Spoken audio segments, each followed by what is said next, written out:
Christ our Savior born. In your grace I am reborn.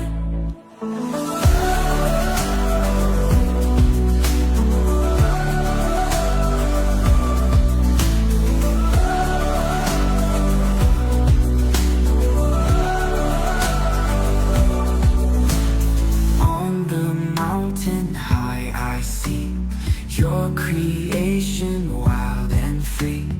Every heartbeat sings your praise. With my soul, my hands I raise. Hallelujah to the King. Lift my voice and let it ring. Jesus Christ, our Savior born. In your grace I am reborn. On the mountain high I see your creation wild and free. Every heartbeat sings your praise. With my soul, my hands I raise. Hallelujah to the King. Lift my voice and let it ring. Jesus Christ, our Savior born. In your grace I am reborn. When the storm is raging near, you're the voice I long to hear. Steady anchor for my soul. In your hand I am made whole.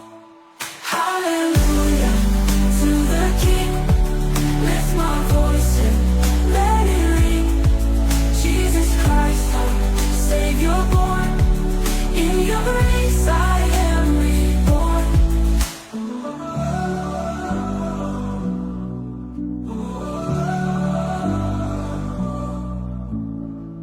On the mountain high I see your creation wild and free. Every heartbeat sings your praise. With my soul, my hands I raise.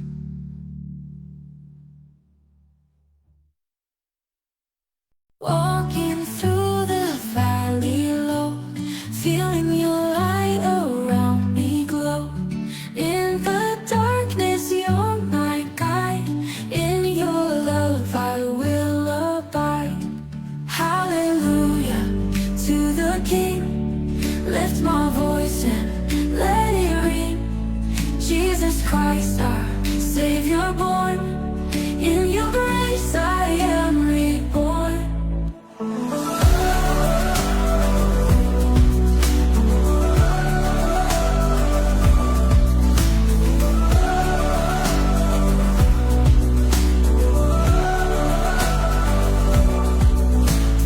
On the mountain high I see your creation wild and free.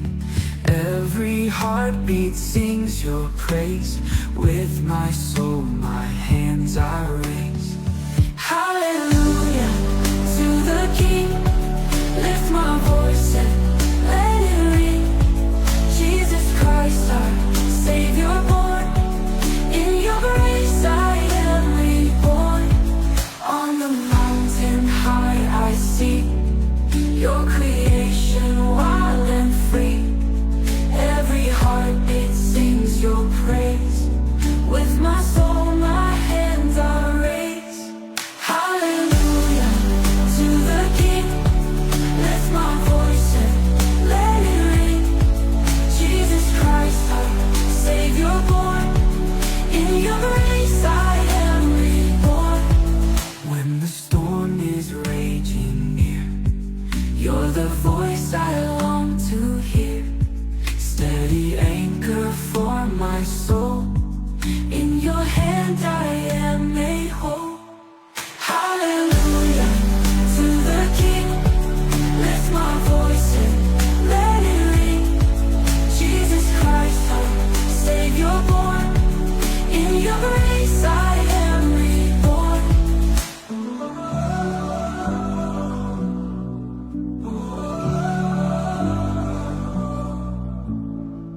On the mountain high I see your creation wild and free.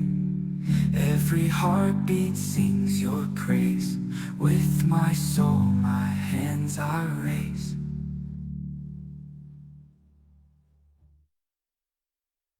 Walking through the valley low, feeling your light around me glow. In the darkness, you're my guide. Hello and welcome sa Russia TV mga kapatid, at meron tayong magaganap na tinatawag na ambush debate ngayon.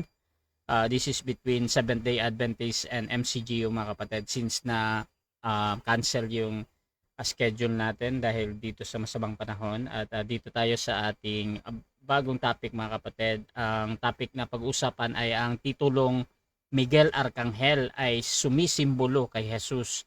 Affirmative natin si Brother Denmar Santiago ng Seventh-day Adventist at negative naman si Samuel Tahuda ng MCGU. Sa ating setup ng debate mga kapatid, meron tayong 10 minutes sa presentation, 7 minutes sa pagtatanong, 10 minutes sa rebuttal, 7 minutes sa second cross.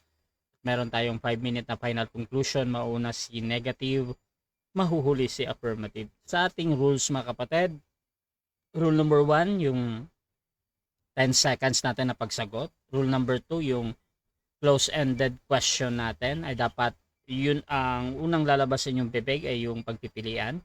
Rule number 3 yung 10 seconds explanation rule natin. Kung hindi nyo sasagutin ang tanong or wala doon ang sagot nyo, ay po pwede kayong gumamit ng 10 seconds. Rule number 4, kung ano yung tanong, yun ang sasagutin. Rule number 5, limit lang sa first stand. Sa first stand, doon lang dapat magtanong sa inilatag ng katunggali, at kung sinasabi niya during first course examination na hindi ko pa nilatag yan, ay i-automatic next question ko yan. Sa rebuttal, doon na pwedeng itanong ang lahat.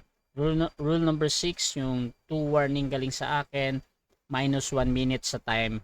Rule number 7, isang objection lang at isang clarification, at no objection during final conclusion.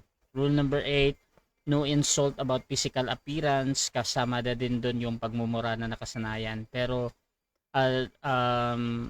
merong salita na pwedeng banggitin, gaya ng mga salitang demonyo, kulto, sinungaling, at iba pa ay maaaring gamitin. Rule number 9, no challenge question. Ito yung mga tanong na kung mabasa ko or paano kung mabasa ko. Rule number 10, para sa sensitive question, pinapahintulutan kayong magtanong, at pinapahintulutan ko din na tanggihan dahil doon sa tanong na personal or sensitive question. Rule number 11, disconnection time limit, 7 minutes lamang ako maghihintay. Rule number 12, bilang moderator, may kapangyarihan akong magtakda ng bagong rules na hindi nakasaad dito. Rule number 13, bilang tagapamagitan, ako ay nagsisilbing tagapangasiwa lamang ng debate na ito, at hindi ako responsible sa anumang pananaw, paniniwala o pahayag ng mga debater. Ang mga sagot at opinyon ay pananagutan ng mismong nagsasalita. Hindi rin ako mananagot sa anumang hindi pagkakaunawaan, pagkasira ng relasyon, o iba pang epekto dulot ng nilalaman ng debate. At by the way mga kapatid, ako nga pala si Rasha Vista. Ako ay isang Catholic, one of the member ng Templar of Truth, at ako yung tatayong moderator, streamer, timer sa debate ngayon. So, sumasang-ayon ba ang ating affirmative sa lahat ng nabanggit? Yes po, Mr. Moderator, sumasang-ayon po. At sumasang-ayon din ba ang ating negative? Yes bro, sumasang-ayon po ako. Medyo mahina yung boses mo sa mas maganda kung...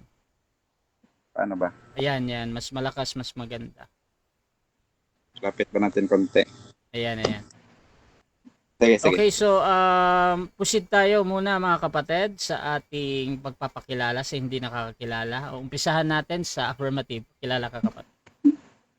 Okay, yan. So magandang gabi po sa inyo pong lahat mga kapatid, mga kaibigan. Muli po, ang inyo pong maliit na lingkod, Brother Denmar Santiago. At alam niyo naman po, ako po ay isang ordinaryong miyembro lamang ng aming iglesia, ang Seventh-day Adventist. No? At tayo po ay suki na ng Russia TV, kaya siguro di na ako bago sa inyo. Ngayon mga kapatid, ay patutunayan natin na ang titulong Miguel Arcangel ay sumisimbolo sa ating Panginoong Hesus. No? Bagaman mayroong iba't ibang mga interpretasyon dito sa katauhan ni Miguel Arcangel, isa sa mga tinatanggap ng Seventh-day Adventist ay ang Miguel Arcangel ay titulo na sumisimbolo sa ating Panginoong Jesus. No? At yan po ang ating titindigan ngayong gabi ito. Pagpalain po tayong lahat ng ating Panginoon. Okay. At yung ating tututol naman, pakilala ka kapatid. Yes, magandang gabi po sa ating lahat, no, sa mga nanonood at sa mga hindi pa nakakilala sa akin. Ako po si Samuel Tahuda ng MCGO. So, ang meaning po ng MCGO ay Members of the Church of God Universal. Kami po dito ay naniniwala, no, na yun pong si Miguel Arcangel ay hindi po yan ang ating Panginoong Hesukristo, kundi isa lang yan sa kanyang mga alagad o alipin ni Kristo na anghel. So yun po ang ating ipapakita, ilalahad sa inyo sa gabing ito gamit po ang Biblia. Okay, so simulan na natin ang ating debate mga kapatid. At kung gusto nyo yung mga ganitong content, please share yung ating live streaming ngayon. You can comment dyan mga kapatid at followers para hindi na kayo mahirapan or at highlights dahil magtatag na yan sa inyong mga friends mga kapatid. So, tuloy-tuloy tayo dito at sisimulan natin ang ating debate at bibigyan ko ng 10 minutes sa unang pagpapahayag ang ating affirmative sa kanyang paksa na patutunayan na ang titulong Miguel Arcangel ay sumisimbolo kay Jesus. Your time start now. Ayan, isa po magandang gabi sa inyo pong lahat mga kapatid, mga kaibigan. No? Sa unang pagkakataon bilang isang Adventist, partida na po ito kay kaibigang Samuel, no? Ito po ang ating pinakaunang pagkakataon na tayo'y magsasalita at magpapahayag at magtatanggol tungkol sa katauhan ni Miguel Arcangel na siyang sumisimbolo sa ating Panginoong Hesus. No? Unahin ko po muna yung salitang Miguel. No, ang salitang Miguel ho ay may katumbas sa Griego na who is sa Hebreo na who is like God. Sino ang katulad ng Diyos? Sino ho ba katulad ng Diyos? Sabi dito sa Colosas 1:15, ang sabi dito na siya ang larawan ng Diyos na di nakikita, ang panganay ng lahat ng mga nilalang.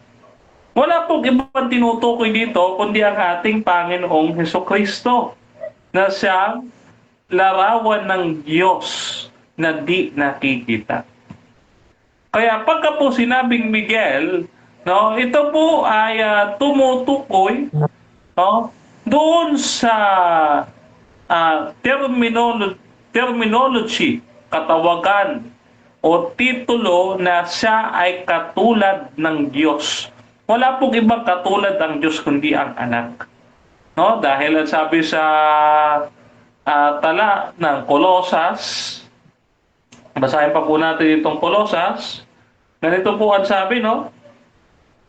Colosas 1:19, ganito ating mabasa sa 19 naman.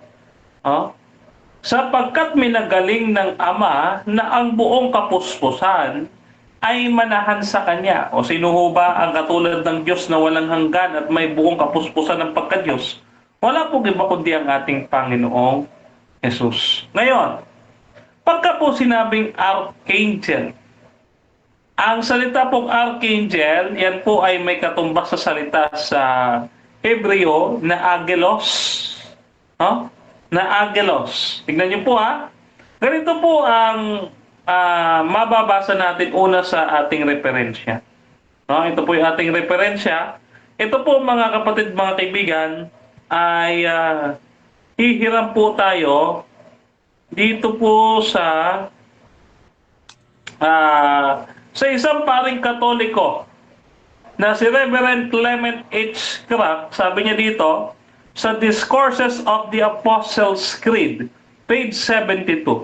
Sabi dito, sila ay tinatawag na mga anghel mula sa salitang Griego na nangangahulugang sugo. Ang salitang anghel sa makatuwid ay hindi nagpapahayag ng kalagayan ng mga espiritong ito, kundi manapay ng mga tungkulin. Ito po isang paring Katoliko, no? Hindi po ito Adventist. O, ang salitang anghel ay tumutumbas sa sugo o mensahero. No? Yan. Mamaya, ating babasahin itong Juan 17:3 kung saan ang ating Panginoong Kristo, sabi doon na ikaw ay makilala nila na iisang Diyos sa tunay sa makatuwid bagay si Jesucristo na iyong sinugo. Sa madaling salita, ang ating Panginoong Jesucristo ay sugo. No? So, dito, isa pang referensya po. Galing naman ito sa isa pang pari na si Juan Trinidad. Sabi dito sa Biblia na salin ni Juan Trinidad, sa footnote po ito, footnote ng Daniel 12:1.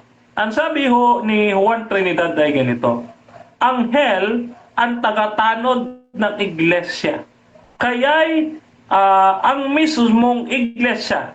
O kaya naman, sabi niya dito, ang lalong karaniwang pakahulugan ang obispo ng iglesia. Aba, mas maganda dahil ho ang obispo ng iglesia ay ang ating Panginoong Hesus.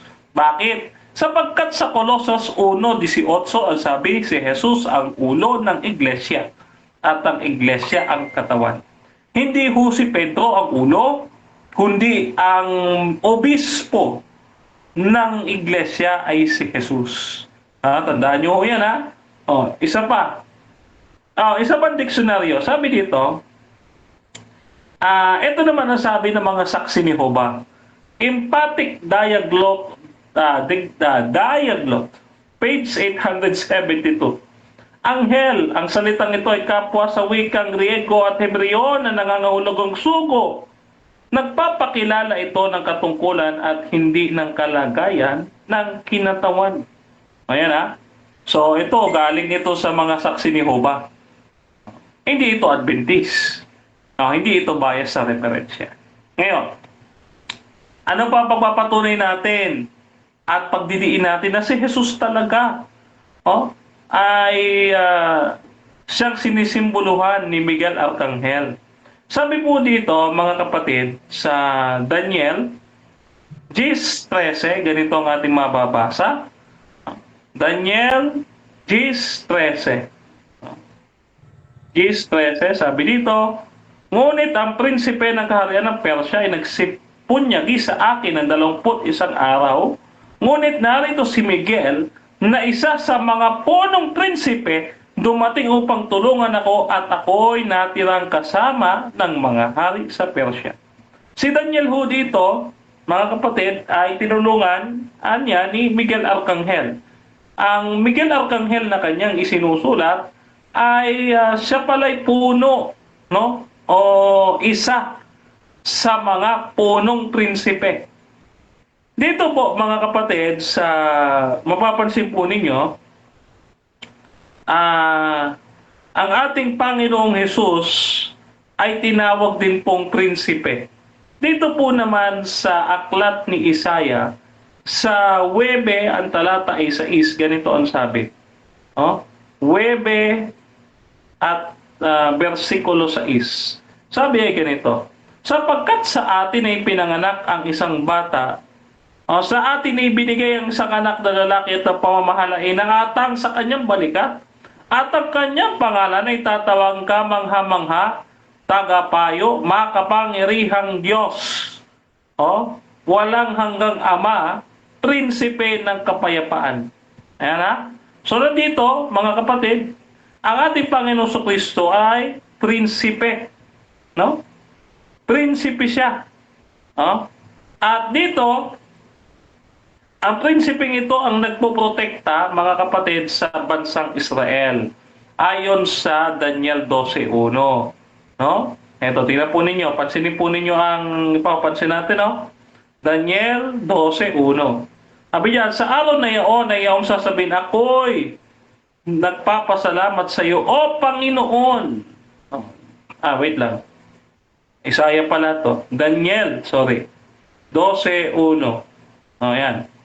At sa panahon ngayon ay tatayo si Miguel, na dakilang prinsipe na tumayo sa ikabubuti ng mga anak ng iyong bayan, at nagkaroon ng panahon ng kabagabagan na hindi nangyari kailanman mula na magkaroon ng bansa hanggang sa panahong yaon, at sa panahong yaon ay magliligtas ang iyong bayan, ang bawat isa na nakasulat sa aklat. No? Dito, si Miguel ho ay prinsipe na tatayo sa ikabubuti ng anak na bayan. Ito po ay mangyayari sa wakas ng panahon.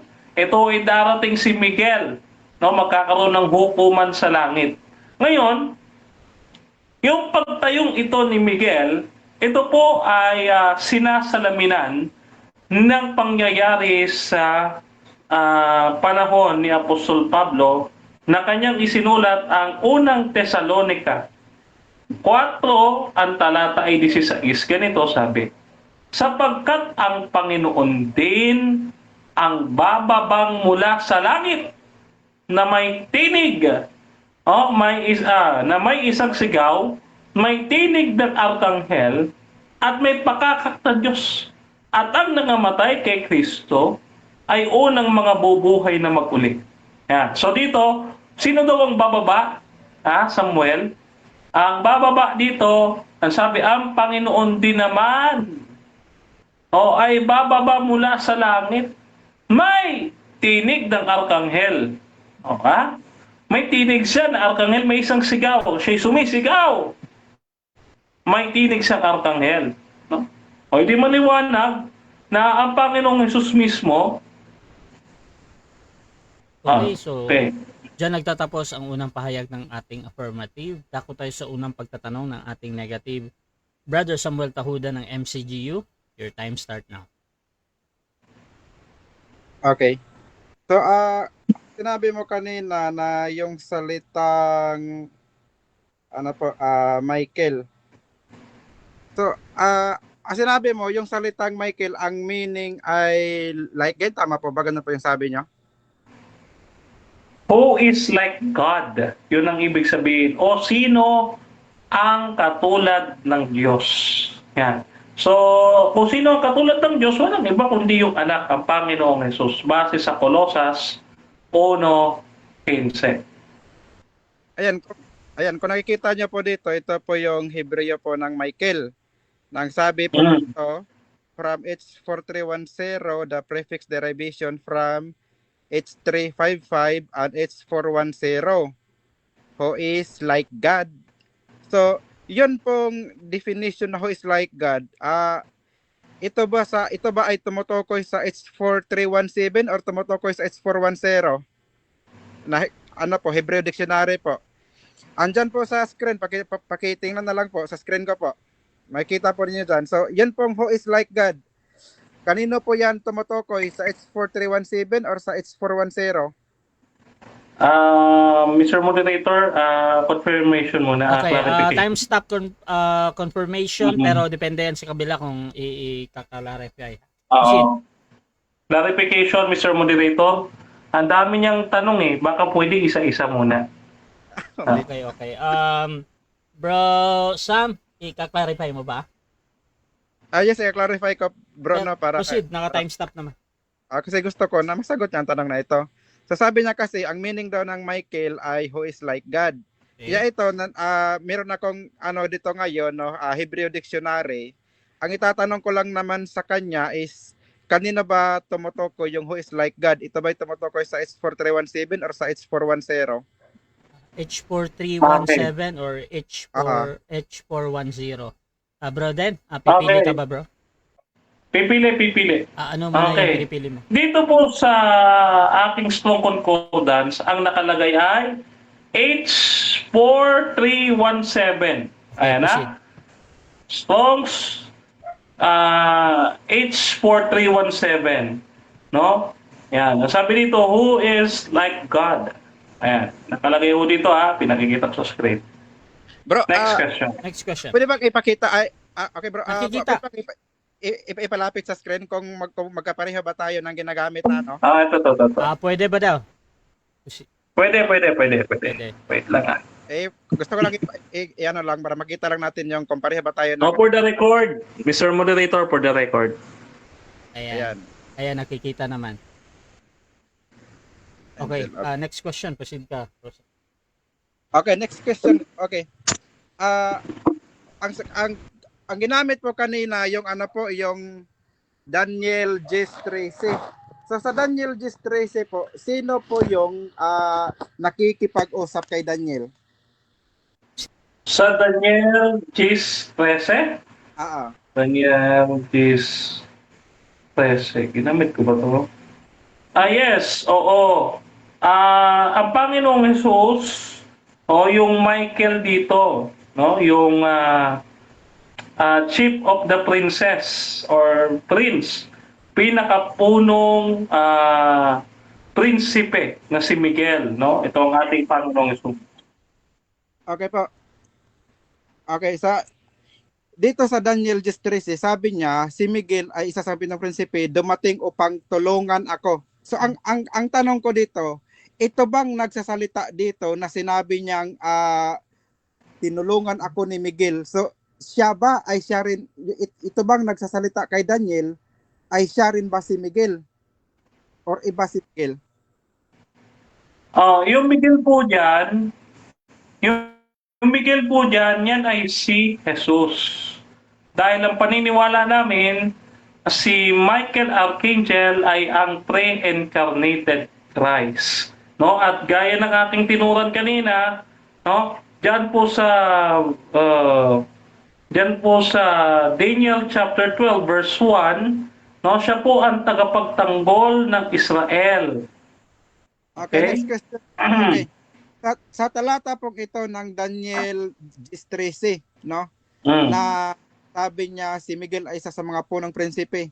So pagka po unawain natin itong talatang ito bang pagkasabing si Miguel, ito ba ay nasa first person, second person, or third person in terms of grammar po? Nasa first person, kaya sabi ni Daniel, tinulungan ako ni Miguel. No? At si Miguel, siya ang tagapagtanggol ng Israel. Base dito sa Daniel 10:21, bababa mo lang sa 21. Ngunit sasaysayin sa iyo ang nakasulat sa kasulatan ng katotohanan at walang sino mang tutulong sa akin laban sa mga ito. Okay, next question ko po. Sa talata po ito, no? Sa talata po ito ng G13, dito ba, si Miguel ba dito ay siya lang ba ang natatanging punong prinsipe o meron pang iba? Base sa talata, siya lang ang binanggit. Oo, siya lang ang binanggit. No? Diyan. Kasi sabi diyan sa talata, no? Ito, 13. Ang sabi diyan, si Miguel ay isa sa mga punong prinsipe. Oh. So hindi po sinabi na si Miguel ay Okay po, next question ko pa. Kapag ba sinabing mga pronong prinsipe, ito ba ay singular o plural? plural po. Oo, plural. Next question. Okay. So dahil sabi niya po na plural, so inaamin niyo ngayon na ang punong prinsipe ay hindi lamang isa kundi marami. Tama po ba? Hindi ko alam. Kasi ang binanggit lang dito ay isa. Kung may iba ka pang alam, pangalanan mo. Kasi sa aming paniniwala, si Lucifer ay pinuno din ng mga anghel bago siya maging Satanas. Kaya sabi diyan, isa sa mga Okay. Okay, okay, dahil sabi mo hindi mo alam, punta natin yung 1 Thessalonians 4:16. Okay. Ang sabi dito na meron pong sigaw, meron pong tunog, no? Meron pong trompeta. Ang tanong ko sa iyo, sino ba ang gumagawa ng mga ingay na ito? Si Lord ba or iba? si Jesus. Sabi ni Apostol Pablo sa 1 Thessalonica 4:16, sapagkat ang Panginoon din ang bababang mula sa langit, may isang sigaw, may tinig ng arkanghel, at may pakakak ng Diyos. Si Jesus po yun eh. Yun po ang sagot natin. Okay, ginamit pa yung Matthew 24 or hindi? Hindi pa po. Hindi pa ginagamit. Okay. So, time na. 7 minutes. Okay, so dyan nagtatapos mga kapatid ang unang pagtatanong ng ating negative. Shoutout muna sa ating nasa live. Sabi ni Sinaoj Pimor, magandang gabi sa lahat. Saan ba siya, prinsipe? Shoutout din mga kapatid kay Albert Hinkel. Samuel, ang itanong mo yung ibang mga anghel, Michael, na nasa Bible, kamo si Kristo din ba yon? Marami kasing Michael sa Bible. Shoutout din kay The Ebester ko. Talagang itong si Denmark, hindi Hebrew ang angelos, Greek yan, Latin ang angelos. Malak ang anghel, walang arkanghel sa Hebrew. Shoutout din kay Jules Lucban at kay Gigi Garcia, nahayag sa laman, Diyos si Jesus. Shoutout din kay Alice Diguet, good evening bro Russia, God bless, ayan. At tuloy-tuloy tayo dito. Brother Samuel, bilang negative, your time start na. Okay, Bro Russia, no, gusto kong ipakita mo sa screen, no, yung mga sitas na babasahin ko. Pakiano lang bro, kumbaga ilagay mo yung Daniel Gis. Mag-umpisa ako sa 5 patuloy hanggang 13. Sige, ano po? Babasahin ko yung Daniel Gis 5 hanggang 13 tapos pakisanda lang ako sa screen para makita din ng mga nanonood. Okay. So sabi dito sa Daniel Gis 5, aking itiningin ang aking mga mata at tumanaw at narito ang isang lalaki na nakapanamit ng kayong lino na ang mga balakang ay binikisan ng taganas na ginto sa upas. 6. Ang kanyang katawan naman ay gaya ng berilo at ang kanyang mukha ay gaya ng anyo ng kidlat at ang kanyang mga mata ay gaya ng mga liwanag ng apoy at ang kanyang mga kamay at ang kanyang mga paa ay gaya ng kulay na pinakintab na tanso. At ang tinig ng kanyang mga salita ay gaya ng tinig ng isang karamihan. At akong si Daniel, verse 7, ang nakakitang mag-isa ng pangitaing yaon sapagkat ang mga lalaki na kasama ko ay hindi nakakita ng pangitain, kundi sumaka nila ang isang di kawasang panginginig at sila'y nagsitakas upang magsikobli. Sa gayoy, iniwan akong mag-isa at nakakita nitong dakilang pangitain at nawalan ako ng lakas sapagkat aking kagandahan ay umuwi sa kasiraan at walang nanatiling lakas sa akin. 9. Gayon may narinig ko ang tinig ng kanyang mga salita at nang aking marinig ang tinig ng kanyang mga salita, ako ngay nangapuling sa isang mahimbing na pagkatulog na ang aking mukha ay napasubsob. 10. At narito, isang kamay ay humipo sa akin na nagtayo sa akin ng aking mga tuhod at sa mga palad na aking mga kamay. 11. At sinabi niya sa akin, O Daniel, ikaw na lalaking minamahal na mainam, unawain mo ang mga salita ng aking sinalita sa iyo at tumayo kang matuwid sapagkat sa iyo'y sinugo ako ngayon. At nang kanyang masalita ang salitang ito sa akin, ako'y tumayo na nanginginig.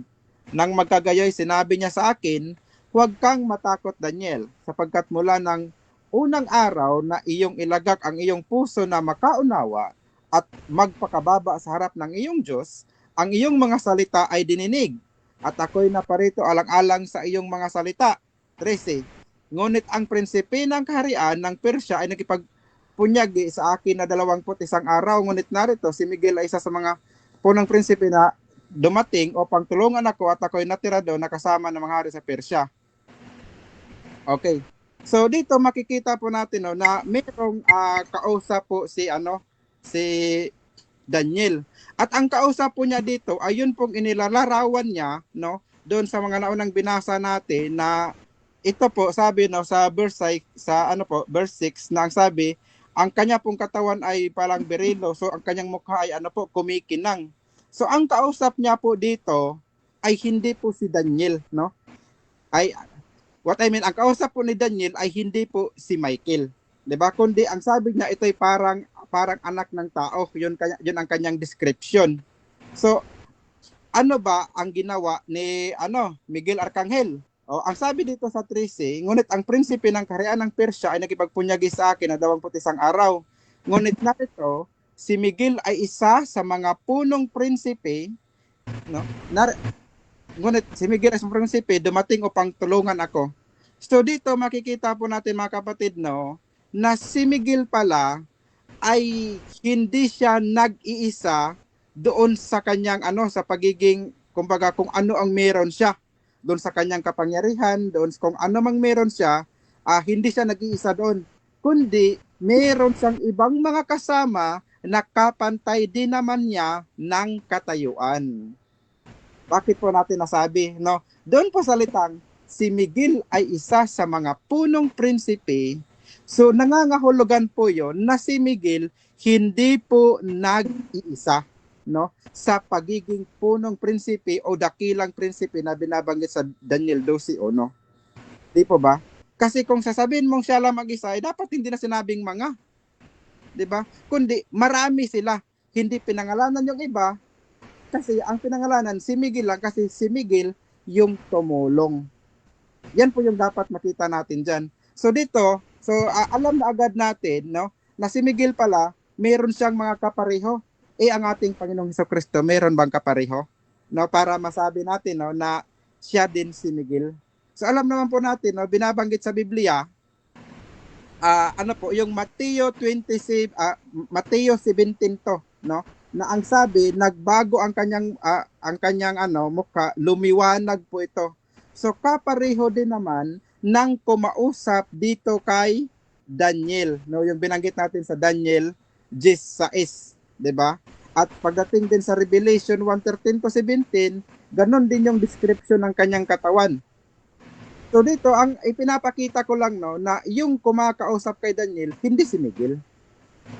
Iba. Kaya nga, nung sinabing si Miguel, hindi po ito nasa first person pagka in terms of grammar. Ito po ay nasa third person. Kasi kung first person, dapat ang sabi ganito, ako. 'Di ba? Kung first person, ako yun. Yan yung first person. Pero pagka nagbanggit ka ng pangalan at hindi mo naman sinabing ikaw o Rio, so ibig sabihin, yung pangalang binanggit mo, third person po yun sa grammar po. So dito, dito pa lang, makikita na agad natin kung sino yung may maling unawa po, no? Kasi sa grammar pa lang, na basic grammar, hindi na nila ma-determine, no, kung pang ilang speaker ba, first, second, or third ba. Ngayon, dito naman po sa sa sinasabi ng Kolosas 1:15 na ang ating Panginoong Diyos, no, siya ang larawan ng Diyos na hindi makikita. So si Kristo ang larawan ng Diyos na din nakikita. Ano ba ang larawan ni Kristo, no? Yung binabanggit sa 6 na siya ay lumiliwanag, di ba? Yun yung binabanggit doon ni Daniel na ganun pala yung hitsura. So iba yung kausap ni Daniel, iba naman yung dumating para tumulong. Yun po yung dapat natin makita dyan. Si Miguel, dumating lang, no, para tumulong. Pero iba yung kausap ni Daniel. Hindi yun si Miguel. Pinag-uusapan lang nila si Miguel. Parang ganito ba, no? So tayo dito, nag-uusap tayo, meron tayong ibang taong pinag-uusapan. Sasabihin natin, si ganyan.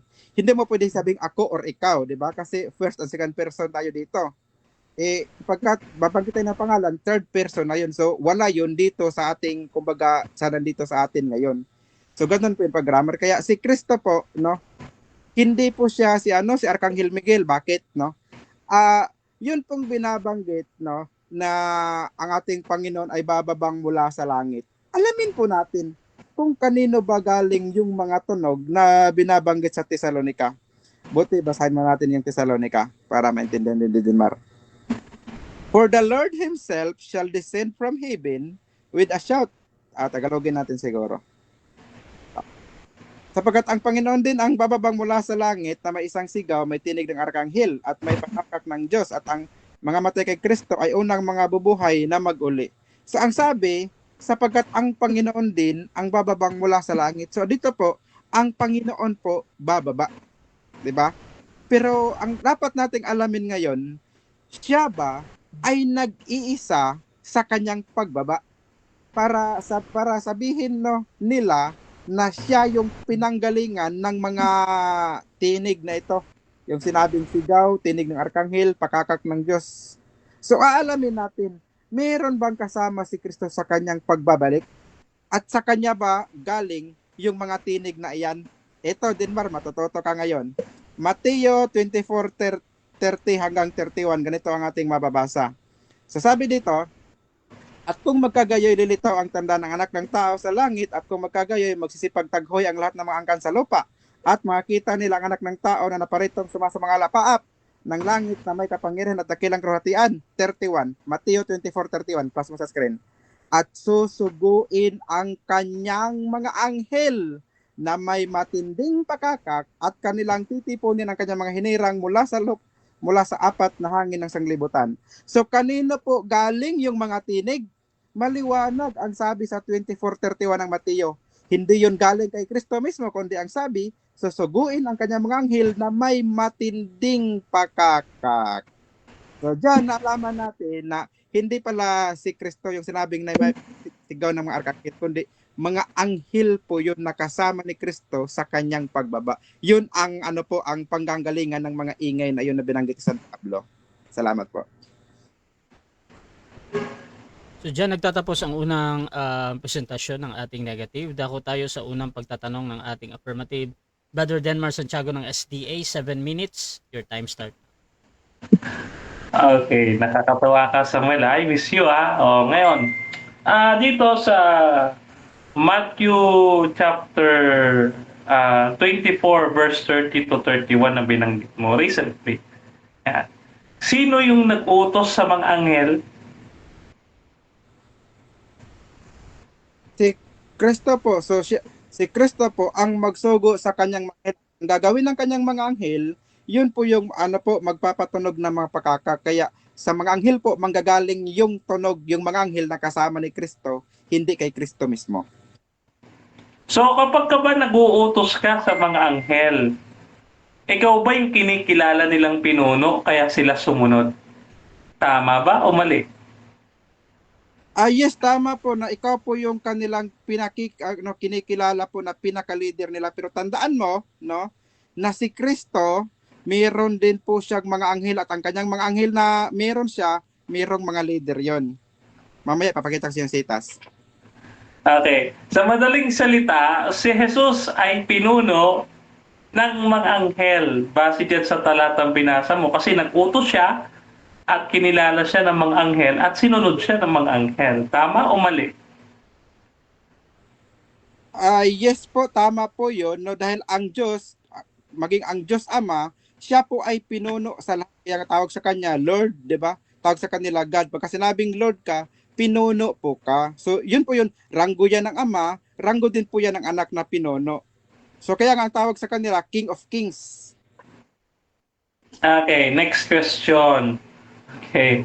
So, iwanan kita dyan. Okay. Dito sa Daniel 10:13, no? Siya tinawag na one of the chief prince, no? So, binanggit mo din yung sa Revelation, no?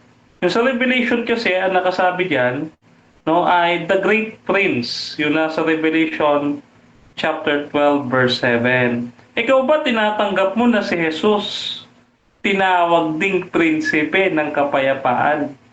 Yes or no? Yung Daniel ay yes po, pero yun pong Revital ay hindi ko pa po ginamit na sitas, no? So ang lahat po ng mga lingkod ng Diyos po, sila po ay sila po ay prince po ng kapayapaan, kasi sila po ang magbibigay ng kapayapaan. So maging tayo man po, so tayo po ay magbibigay ng kapayapaan sa mga nakapalibot sa atin. Okay. Sa madaling salita, no, sabi dito kasi, one of the chief prince. At sabi mo, si Jesus ay prinsipe. No? Siya ay prinsipe. Ngayon, ang tanong ko, may iba pa bang prinsipe sa Biblia na leader din ng mga anghel? Meron ba o wala? Meron po. Meron. So, dito po sa Daniel 10:13, ang liwanag po ng sinabi, si Miguel ay isa sa mga punong prinsipe. So, pagka po sinabing mga, hindi po siya nag-iisa, kundi marami po sila. Isa lang siya doon. So, marami siyang kapareho. Hindi po yan angkop kay Kristo, dahil si Kristo isa So, lang po. sino yung iba pa? Okay, yung mga binabanggit po sa Biblia katulad po ni binabanggit sa ibang mga kasulatan ni Rafael, si Oriel. So yun pong mga yun ay ano po yun, mga binabanggit po yun sila ng mga archangel din po sila. Saan mababasa yung mga pangalang binanggit mo? Yan ba ay mababasa sa Biblia? Yes or no? Yes po, mababasa po yung kanilang mga pangalan, no? Pero yun pong mga ibang mga ano po sa kanila informasyon ay wala dito sa 66 books natin, kundi meron sa ibang mga kasulatan na binanggit sila ay ano po, archangel. Excuse, Sa madaling salita, oh, paki-post po muna kasi ano lang. Sige, sige. Nag-brown Post out. lang saglit. ano nangyari? Nag-brown out. I-fix mo muna. Pampira. Fix muna ni Sam. Sige, ganyan ka muna. Okay, so mga kapatid, shoutout muna sa ating nasa live. At shoutout kay Albert Hinkel, Samson Rosin, Benden Sibelo. Ayan. Shoutout din kay Riniel John De Castro. At Rinaldo Cudugrumo, Papa Jim, watching daw siya. Shoutout sa iyo. Yung aking mga katemplar dyan. Si Da Ebester ko ng Judaism, nandyan din. At si Jules Lukban. Ayan. Hintayin natin si Sam na makabalik mga kapatid dahil nawala ng ilaw. So mga kapatid, sa mga bagong pasok dyan sa ating live meron silang pinag-uusapan ngayon patungkol dito kay Miguel Arcangel. Ang topic natin ngayon ay ang titulong Miguel Arcangel ay sumisimbolo kay Jesus. So affirmative natin mga kapatid yung ating nagtatanong ngayon at negative naman yung tinatanong. Okay na bro. Okay na? Okay na. Okay na. Ng ano siguro video. Sige Sam. Proceed. Total, Bro Den. Okay, proceed tayo. Lapitan mo lang, mas lumapit ka Sam para mas malakas yung boses mo. Proceed. Okay, proceed tayo. Okay. Sa madaling salita, hindi mababasa sa Biblia yung sinasabi mong mga pangalan. Kasi sabi mo, wala sa 66 books, yes or no? Pagka sinabi niya pang Biblia, Objection, Mr. Moderator? Objection? Categorical, yes or no? Paulit ng tanong bro. Sabi niya kasi, wala daw sa 66 books yung mga pangalang binanggit niya. Kaya ang tanong ko, pinaninindiganan niya ba yung sinasabi niya na wala sa Biblia yung mga pangalan na yun? Yes or no? Pinaninindigan mo ba daw? Yes or no? Kung 66, yes, kung Yes, 66 babanggitin mo. Pero kami kasi, naniniwala kami na hindi lang dapat 66 yung book na inspired. Kasi maging yung binanggit sa Jude 1:9 na sinasabi na ang Arcangel Miguel ay hindi mo yan makikita doon sa Deuteronomy 6:2. Wala ka makikita gano'n. Kasi yan ay kinuha ni Jude mula sa ibang kasulatan na wala sa Bible natin ngayon. Okay, next question. Iwanan na kita dyan. Ngayon, dito naman sa salitang angelos. So dito, yung Griegong angelos, nangangahulugang sugo. Agree ka ba dito? Yes or no? Yes po, ang angelos po ay nangahulugang sogo, pero hindi po lahat ng sogo sa Biblia ay mga angelos. Marami pong klase ng sogo. Medyo mga propeta, mga sogo po sila, pero hindi po sila mga hindi po lahat sila mga angelos. So meron pong distinction yun. Okay. Okay, at sabi dito, archangel o pinuno ng mga sugo. Archangel, pinuno ng mga sugo. Tanong ko sa iyo, si Kristo ba pinuno din ng mga sugo? Yes or no? Yes, paniniwala din po namin yan, no, na si Kristo talaga ay pinuno ng mga sugo, no. Pero ang kaibahan po natin, Hebrews 1:6, si Kristo ay inutos ng Ama na sambahin siya ng mga anghel. So ibig sabihin, hindi po siya kasama doon sa tinatawag na mga anghel. Kasi nga siya yung sasambahin ng mga anghel.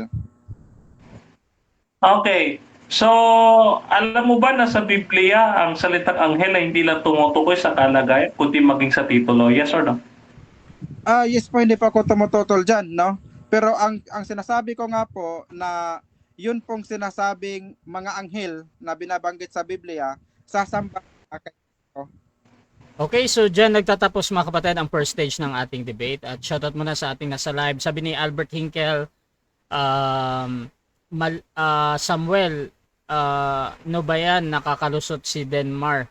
Shoutout din kay Samson Rosin, malinaw ang paliwanag ng negative, my point. Sabi naman ni Benden Sibelo, si Gabriel ay nakipag-usap kay Daniel at si Miguel ay tumulong ni Gabriel. Daniel chapter 9 and 10. Shoutout din kay Riniel June Castro, good evening daw. Dito kay Papa Jim, watching siya. At dito kay Senoj Pemor, magandang gabi sa lahat. Saan ba siya, Prinsipe? Dako tayo mga kapatid sa ating rebuttal, Brother Denmar Santiago ng SDA. Your time start now. Unang-una, no, aking binabati ng magandang gabi, aking best friend, si Brother Albert Hinkelo ng Born Again. Ano? So, dapat ikaw na pumalit kay Samuel kasi mahina tumutol si Samuel eh. Bakit? Inamin lahat eh. Mantakit po ninyo, mula doon sa pagiging prinsipe ni Jesus, inamin niya. Hanggang doon sa pinakapunong sugo si Jesus, inamin niya. O, ano na lang ipagdidebatihan natin dito. Ikaw inamin mo na lahat. Wala na, tapos yung debate. Palitan mo na to, Albert. Ikaw na umupo dito. Ngayon. O, tatamakayin pa natin mga kapatid Sabi dito, one of the chief prince. Kasi mga kapatid, yung isa pang prince na tinutukoy niyang isa sa mga prinsipe, no, ay si Lucifer. Dahil si Lucifer, siya ay naging pinuno ng mga anghel bago siya maging Satanas. Ayan. Kaya sabi, one of the chief prince. Pero, ang tanging namumuno na lang ay ang ating Panginoong Hesus. Kaya nga, sabi ni Samuel kanina, ang Panginoong Hesus ang tinuturing na pinuno ng mga anghel na siyang nag-utos sa kanila sa Mateo 24:30 hanggang 31. O hindi tapos ang debate. Si Jesus naman pala ang leader, pinuno ng mga anghel na nag-utos sa mga anghel. Di ba? Galing ni Samuel eh. Galing sumagot ni Samuel. Sana ganyan hanggang mamaya. Okay. Ngayon, puntahan natin itong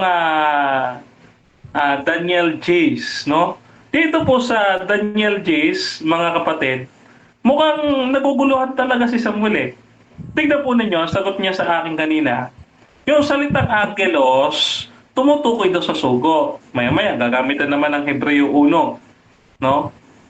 Sabihin niya, si Jesus daw ay sinasamba daw ng mga anghel. Wala akong pakialam dyan. Hindi ko tinatanong yan. Kasi, ikaw na rin mismo nagsabi, yung angelos, pwede rin tumukoy sa propeta. Ibig sabihin, anghel din yung mga propeta. Ngayon, babalikan natin yung referensya natin. Ito babalikan natin yung referensya natin. Tatantarin kita ng referensya dito. Sabi nga ni parang Jumong bubugbugin kita. Ha? Sabi dito, sa Webster's New Dictionary, page 83, anghel mula sa salitang Latin na angelos o angelus. Griego ay angelos.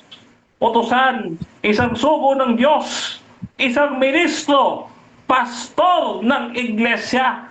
Kita mo? Kaya yung salitang anghel, hindi siya tumutukoy sa kalagayan lamang, kundi maging doon sa papel o titulo na ginagampanan. Kaya nga title natin yung Miguel ay titulo. Kita po ninyo balikan natin yung sinabi ni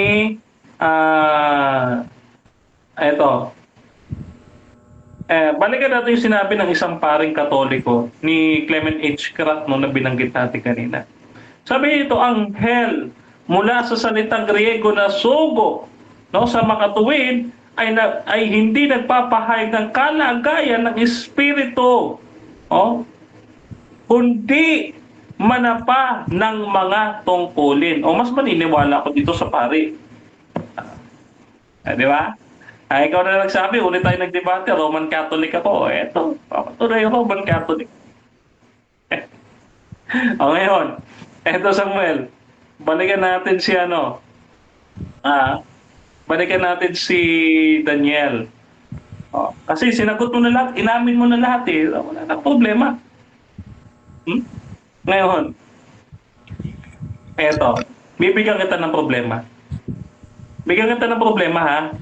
Sabi dito, yung binabanggit mong Jude 9. Sabi mo dito, sinulat ko dito letra por letra ang sabi mo dito, meron pang ibang mga pinunong prinsipe, yun nga lang hindi nakasulat. Sa 66 book, sabi mo yes. Ngayon, ito kasi paniniwala mo galing sa Katoliko. Yung mga Katolikong mahilig magdagdag sa 10 utos, mahilig magbago ng utos, at mahilig magbawas ng utos. Kaya yung mga Katoliko, hindi sila ang gumawa ng Biblia, sila ay nagdagdag sa Biblia.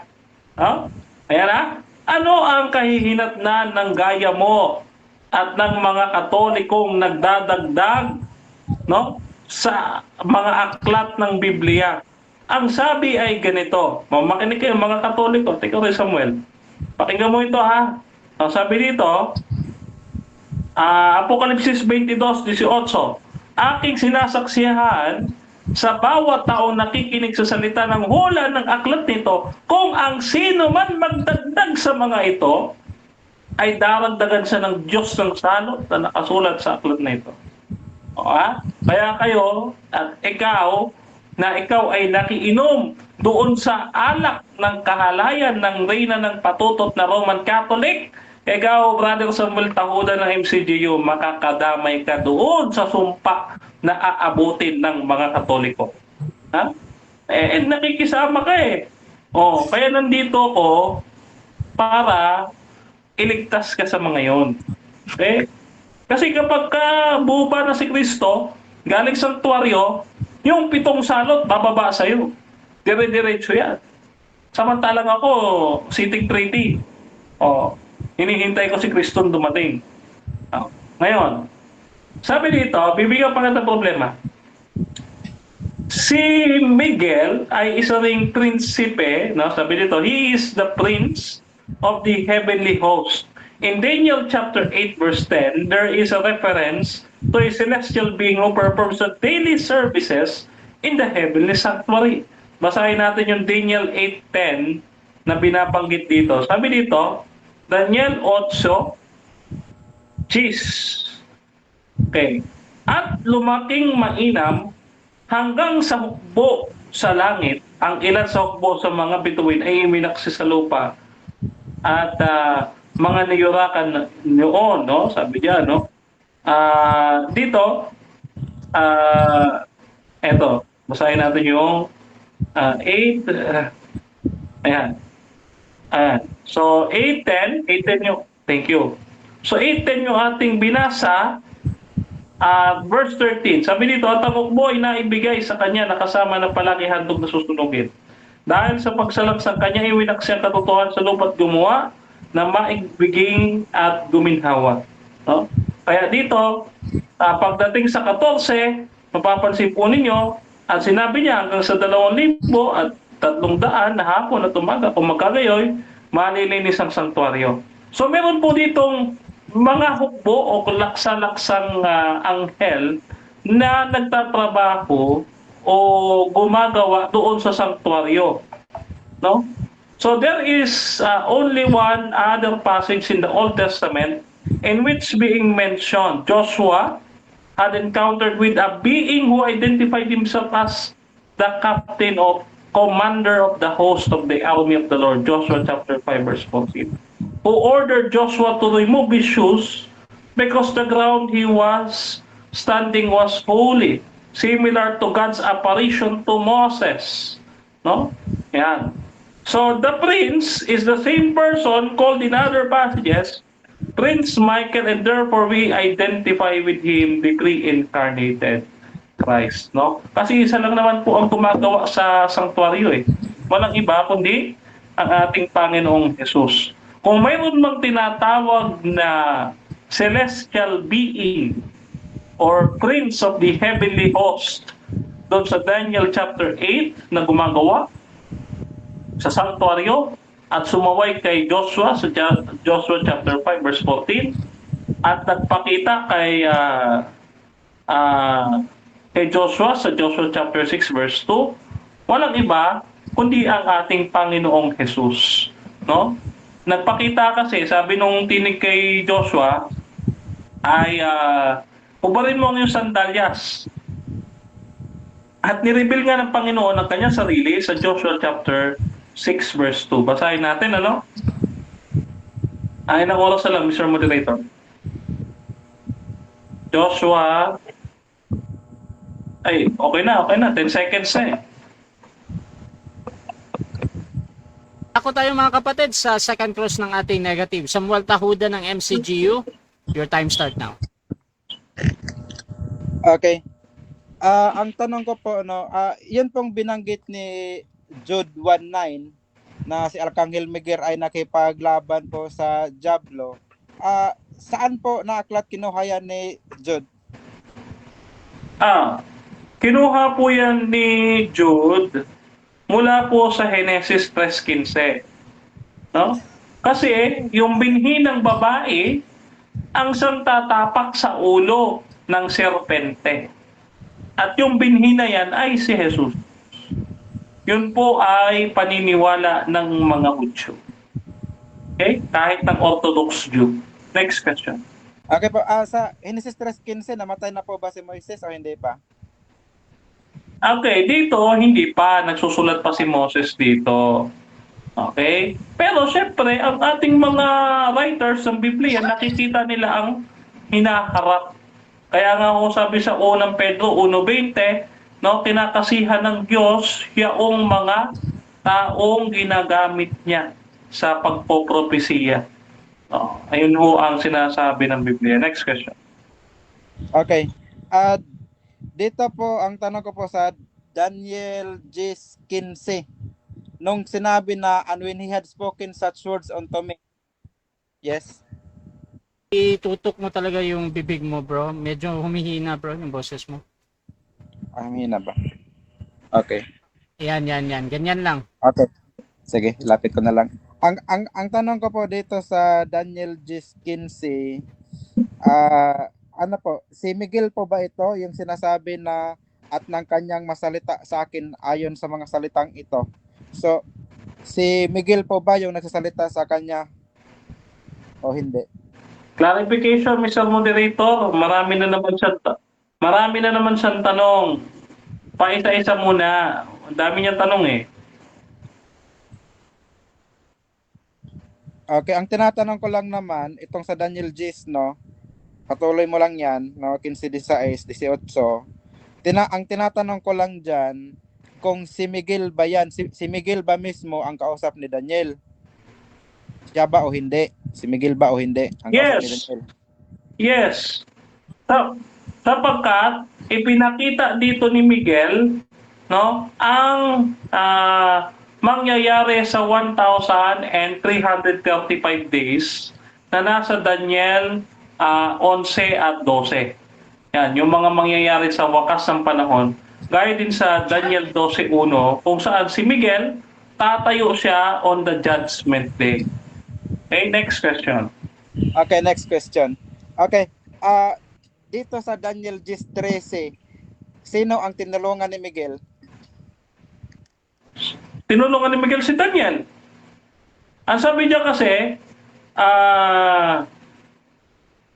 si Miguel ay isa sa mga punong prinsipe, dumating upang tulungan ako at ako'y natira doon nakasama ng mga hari sa Persia.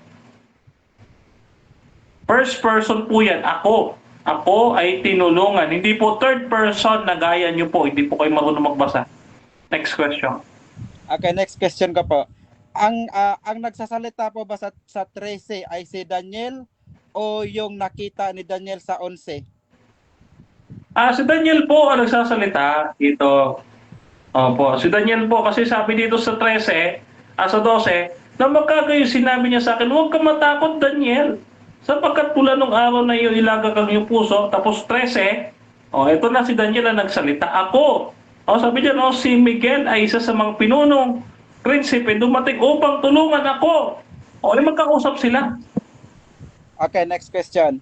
Okay, dito po sa Revelation 12:7-9, 'di ba po si Arkanghel Miguel ay nakipagbaka laban kay Diablo, no, sa langit. So ang tanong ko sa iyo ngayon, noong binanggit sa Revelation verse 9 na kung saan ang Diablo ay inihagis sa lupa, nasaan si Kristo sa panahong iyan? Nasa langit. Nasa langit.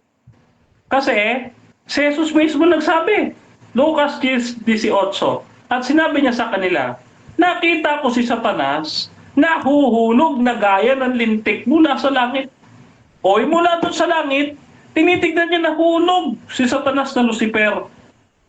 Sinipa niya Renown out niya. Okay. So, ito po, no, ito, ikukot ko na, ikaw na nagbanggit kanina. So, dito po sa Lucas 10, si Kristo ba ay umakyat na sa langit nung panahong ito or siya ay nasa lupa pa kasama ang kanyang mga alagad? Nasa lupa noong kanyang sinasaysa yung pagpapatalsik niya kay Lucifer. Okay? So, nung pinatalsik niya si Lucifer, nasa langit siya, buba siya para ikwento sa kanyang mga alagad na pinatalsik niya si Lucifer. No? Yan po ay confirmation, no, ng ating Panginoong Hesus. Okay.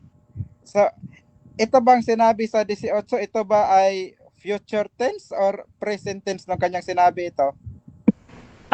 Clarification. Ano po yung tinutukoy niya na past, present, future tense? Alin po dito? Okay. Sam, ika-clarify mo ba? Ito bang binanggit na, 'di ba? Nakita ko si Satanas na nahuhulog. So itong phrase na ito, no, na nakita ko si Satanas na nahulog, ito ba ay future nung panahong iyan or present yan nung panahong sinabi niya yan? Okay. Past na po yan. Past, present. Past na po yan kasi kinikwento nga po ni Jesus kung paano nakita niyang pinatalsik niya si Satanas. No, si Jesus po kasi nagpatalsik Halimbawa, nandito ka sa hagdanan, itinulak kita. Sabi ko doon kay Rasha, nakita ko si Samuel gumulong-gulong sa aming debate. Okay, next question ko pa. Okay. Sa Hebreo 1:5, no, sumasang-ayon ka ba na walang anghel na sinabihan ang ama na anak ko, kundi si Kristo lamang kanyang sinabihan? Okay, 10 seconds.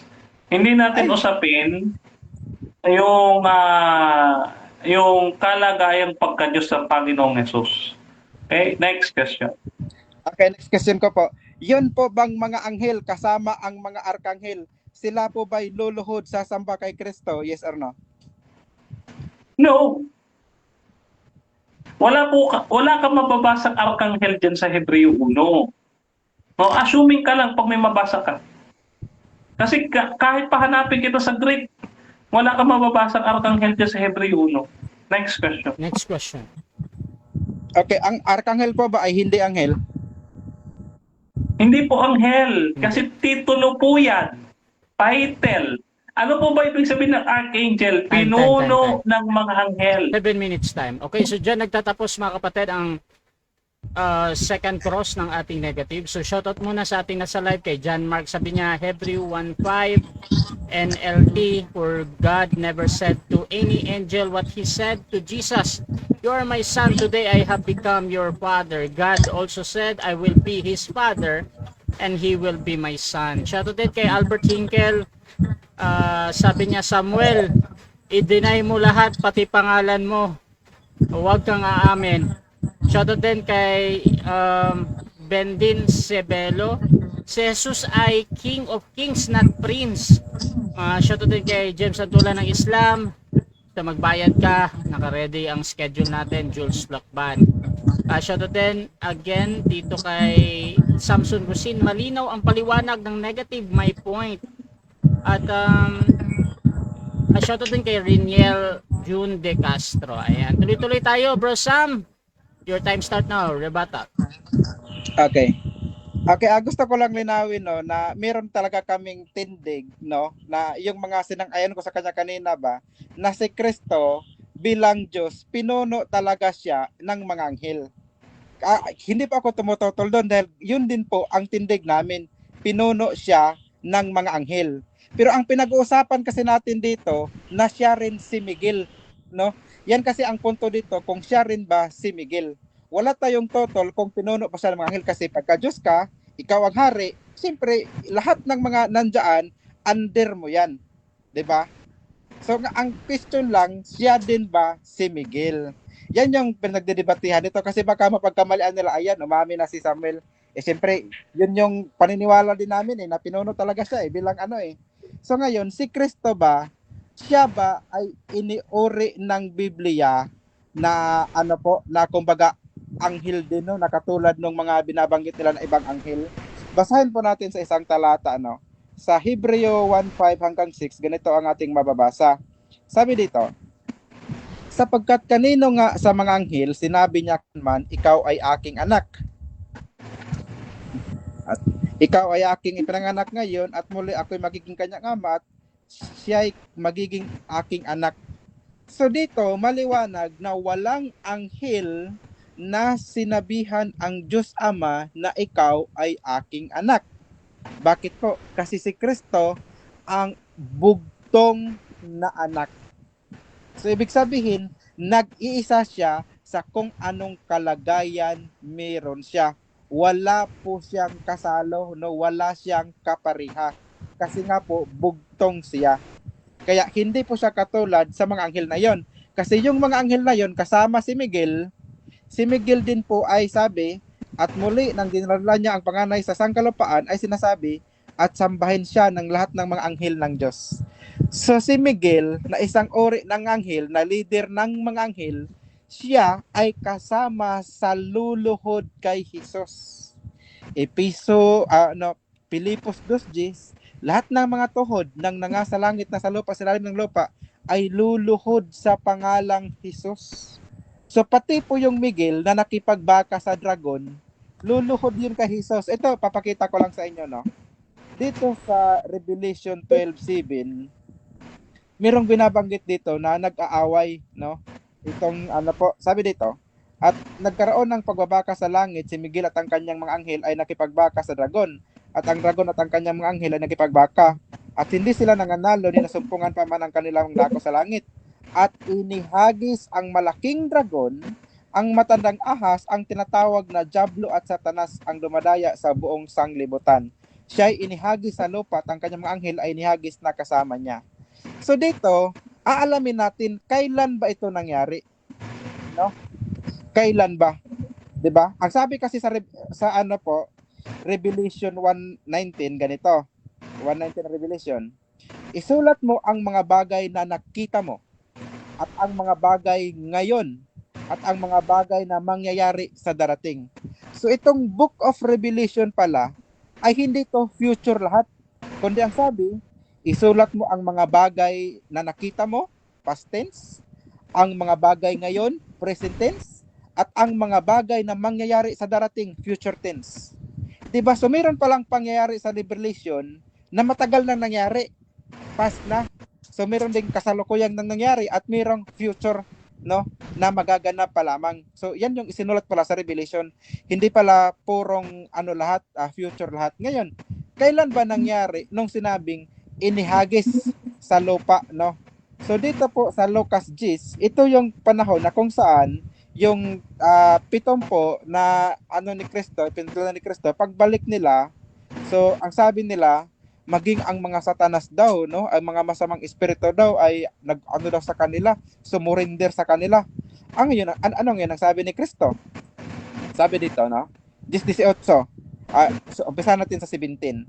At nagsipagbalik ang 7 na may kagalakan na nagsabi, Panginoon, pati ang mga demonyo ay nagsisisuko sa amin sa iyong pangalan. At sinabi niya sa kanila, nakita ko si Satanas na nahuhulog na gaya ng lintik mula sa langit. So dito makikita natin, no, na ito ay nangyari na nung sinabi ni Kristo. Hindi po sinabi ni Kristo na si Satanas ay mahuhulog, no? Makikita ko mahuhulog. Hindi po ganoon, kundi nakita niya na po.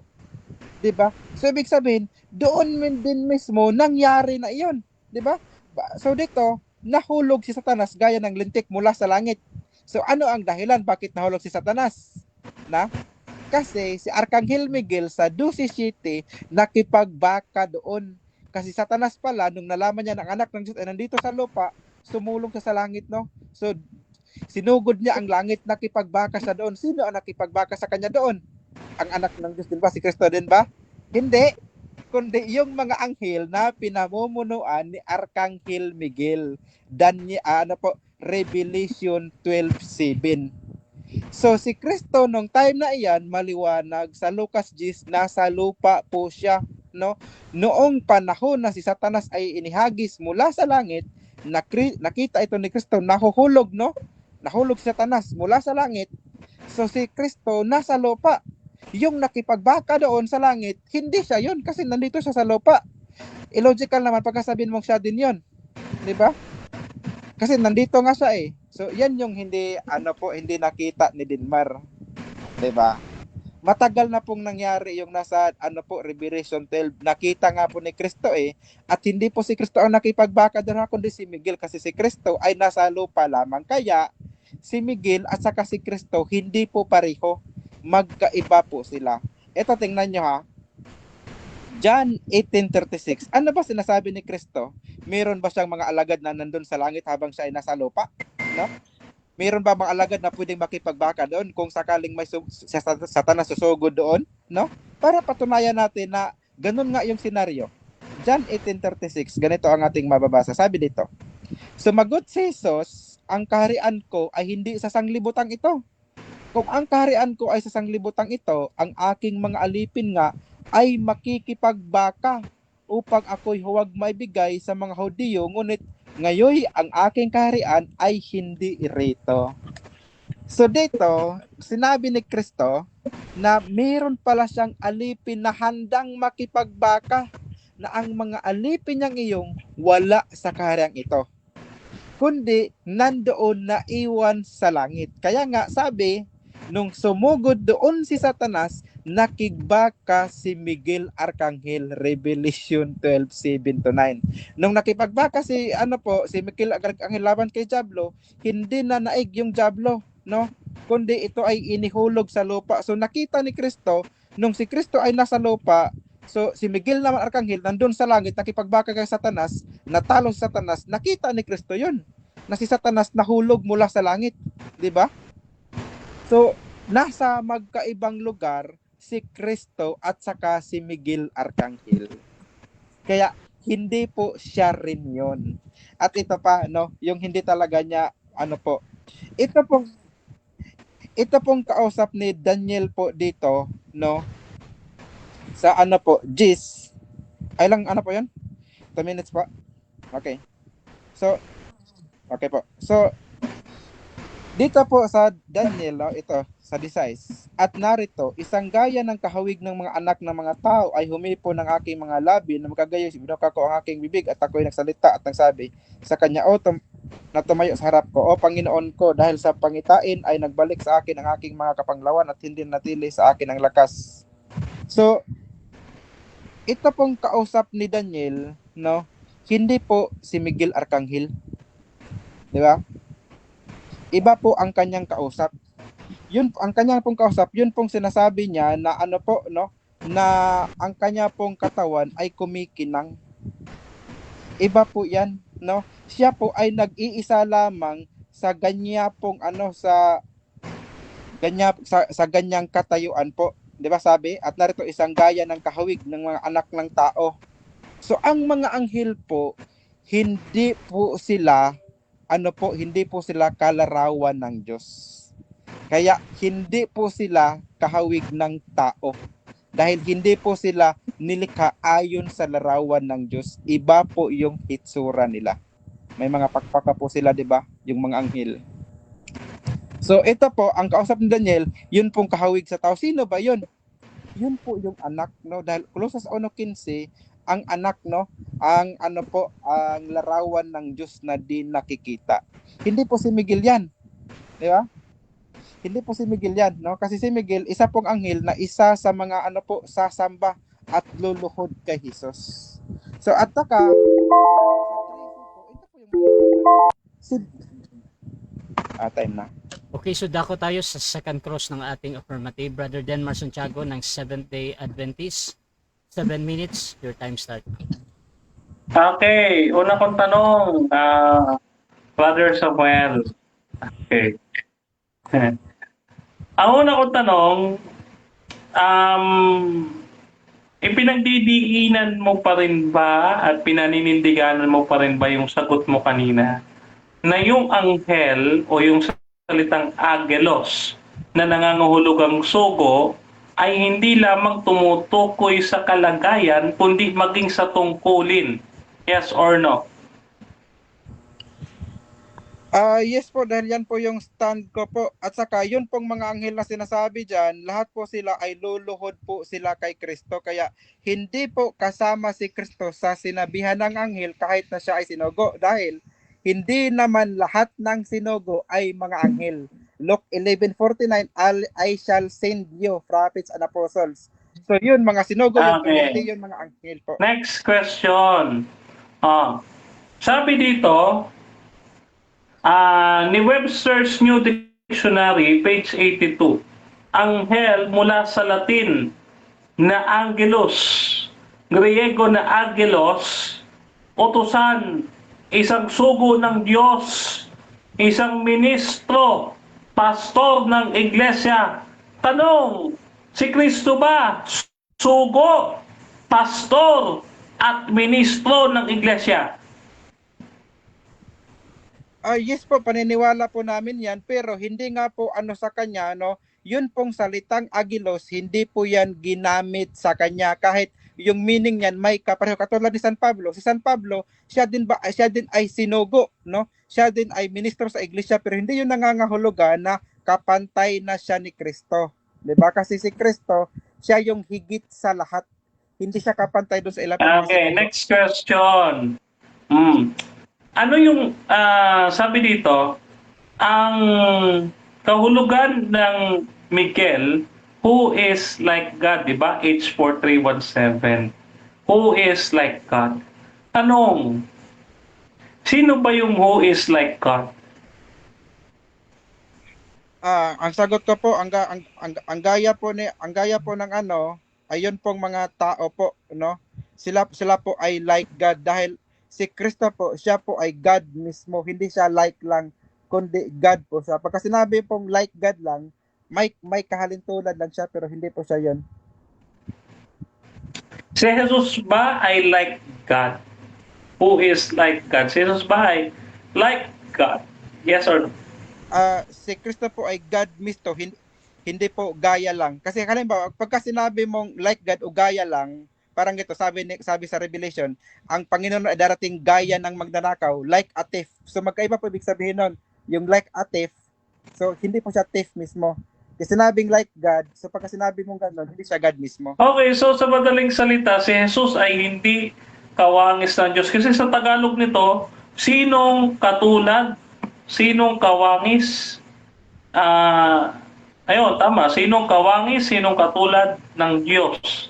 So hindi kawangis at katulad ng Diyos si Jesus. Yes or no? Mali po, no? Ang iyong Objection. Yung categorical niya, sana yung yes or no. Hindi ko naman tinatanong kung tama o mali eh. Ang sabi ko, Mr. Moderator, si Jesus ba ay hindi katulad o kawangis ng Diyos? Yes or no? Yes or no dato, Bro Sam? Ano po, kumbaga counter objection po ako. Proceed, counter objection. iba kasi yung sabihin mo na like God, parang example na ano nga po, like a thief, no? Like thief po yun.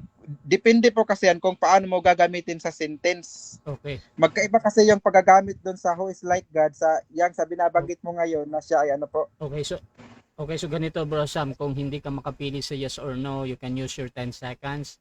Gagamitin mo ba? Kasi 10 seconds na lang. Proceed. Okay. So si Kristo po no ay ano po siya, kumbaga siya po ay Diyos mismo. Hindi po siya parang Diyos lang. Pagka sinabing like God, parang Diyos Next lang question. 'yon. So hindi po siya parang Diyos, kundi Diyos Okay, mismo. next question. Next question. Yung ibig sabihin ng angelos. Okay. Yung ibig sabihin ng ng archangel ay leader ng mga anghel. Si Jesus ba, gaya ng iyong sagot kanina, pinuno ng mga anghel? Pinaninindiganan mo pa rin ba yung sagot mong yun? Yes or no? Yes po, dahil paniniwala po talaga namin yan na siya ay pinuno ng mga anghel. Kaya sabi niya sa John 18:36, ang mga alipin ko'y makikipagbaka. Yung mga alipin niya na wala sang libutang ito, mga anghel yun. So siya ang pinuno nun, siya ang hari doon. Sabi nga siya, di ba, kaharian ko, hindi dito. So pag sabing hari ka, pinuno ka. So yan, paniniwala po namin yan. Pero hindi po siya agilos, hindi po ginamit sa kanya yung agilos. Okay, so yung archangel ay leader ng mga anghel. Base doon sa confirmation mo, 2 beses, kanina at yung ngayon. Base sa confirmation mo, pinuno ng mga anghel ang ibig sabihin ng archangel. Si Jesus ba ay archangel o leader ng mga anghel? Yes or no? Yes po ang sagot ko dyan, no? Kasi nga, leader nga po si Kristo, pero hindi nga po siya si Miguel. Yan po ang pinag-usapan natin dito. So, wala po tayong pinag-usapan kung ano ba si Kristo, meron ba siyang ganyang title, kasi maraming title si Kristo. Yung pagiging Kristo, title yan, di ba? Yung pagiging bato, title niya yun, 10:4. So maging yung pinuno ng mga anghel, title na din po yan, pero iba po yung Miguel, hindi po yun siya. Yan yung tinututulan ko po. Okay, next question. Dito sa Apokalipsis 12, sino yung mga leader ng mga anghel dyan sa Apokalipsis 12? Isa sa pinangalanan dyan ay si Miguel. Si Miguel na yan, nung nakipagbaka sa langit si Kristo, siya po ay nasa lupa ayon sa Lucas 10:18. Kaya nung matalo ni Miguel si Satanas, nakita ni Kristo na nahulog si Satanas. Si Miguel nasa langit, si Kristo nasa lupa. So magkaiba po sila kasi nasa ibang lugar po sila at the same time.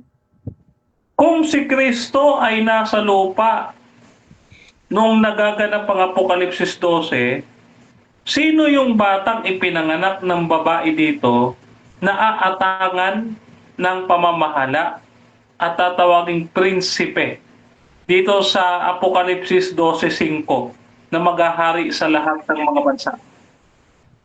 Okay, so dyan nagtatapos mga kapatid ang second stage ng ating debate at shoutout muna sa ating nasa live kay Rods Edoria, talo na si Denmark. Shoutout din kay Ricky Bill, magandang gabi po sa lahat. Samson Rusin, sabi niya, ano po malinaw yung si Kristo ay ang archangel? Shoutout din kay John Mark, sabi niya, Denmark, Hebrew 1:13. Shoutout din kay okay, Albert Hinkel mga kapatid. Dako tayo mga kapatid sa final conclusion ng ating negative. Ang topic ngayon again, ang titulong Miguel Arcangel ay sumisibilo kay Jesus. Brother Samuel Tahuda, your time start now, bro. Okay, maraming salamat. So dito po ay talagang tibag po natin yung kanyang ipinangaral na si Miguel po ay hindi po si Kristo, dahil sa nakita nga po natin sa Revelation 12 po, si Miguel habang siya ay nakikipagbaka sa diablo sa langit, si Kristo naman po ayon sa Lucas 10:18, so siya po ay nandito sa lupa. So nung matalo ni Miguel si diablo at nang inihagis niya ito dito sa lupa, nakita yun ni Kristo habang si Kristo ay nasa lupa. So doon talagang napakaliwanag na si Miguel nasa langit, si Kristo sa lupa. So ibig sabihin magkaiba po sila na na si Kristo, hindi po si Miguel, kasi nasa magkaibang lugar po sila.